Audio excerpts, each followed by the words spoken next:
৩০ লক্ষ মানুষ ক্ষতিগ্রস্ত, বাড়ছে মৃতের সংখ্যা।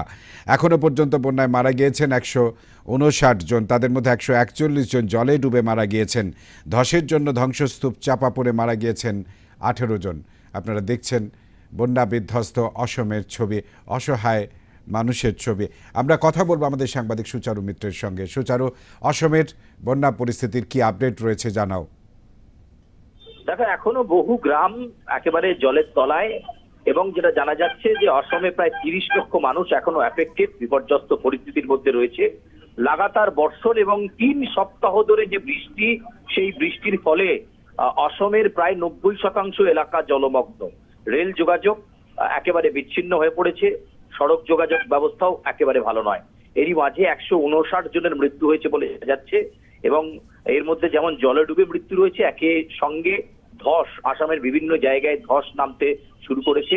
বিশ্বরূপ, এছাড়াও রয়েছে কামরূপ, এছাড়াও রয়েছে চিরাং, এই সমস্ত এলাকাগুলো এবং আসামের শিলচর, এই সমস্ত এলাকায় ব্যাপক বর্ষণ হচ্ছে এবং তার সাথে সাথে জলস্তর প্রত্যেক দিন বাড়ছে। ফলে এই জলস্তর বাড়ার ফলে মাটি বিভিন্ন জায়গায় নরম হয়ে যাচ্ছে, ফলে ধসের পরিমাণও বাড়ছে।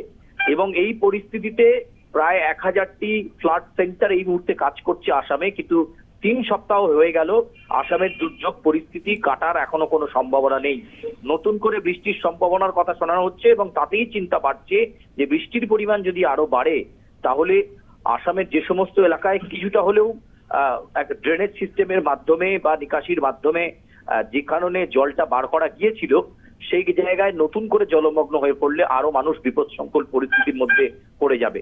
বায়ুসেনা কাজ করছে, আসাম রাইফেলসের প্রতিনিধিরা রয়েছে এবং জাতীয় বিপর্যয় মোকাবিলা দল, তারাও কাজ করছে।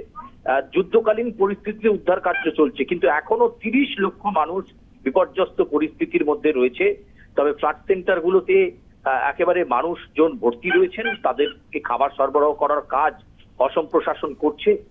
এবং এই পরিস্থিতিতে অসমের বন্যা নিয়ে বারবার অসমের মুখ্যমন্ত্রী হেমন্ত বিশ্ব শর্মা তিনি যোগাযোগ রাখছেন প্রধানমন্ত্রী নরেন্দ্র মোদীর সঙ্গে সমস্ত রকম কেন্দ্রীয় সাহায্যের জন্য।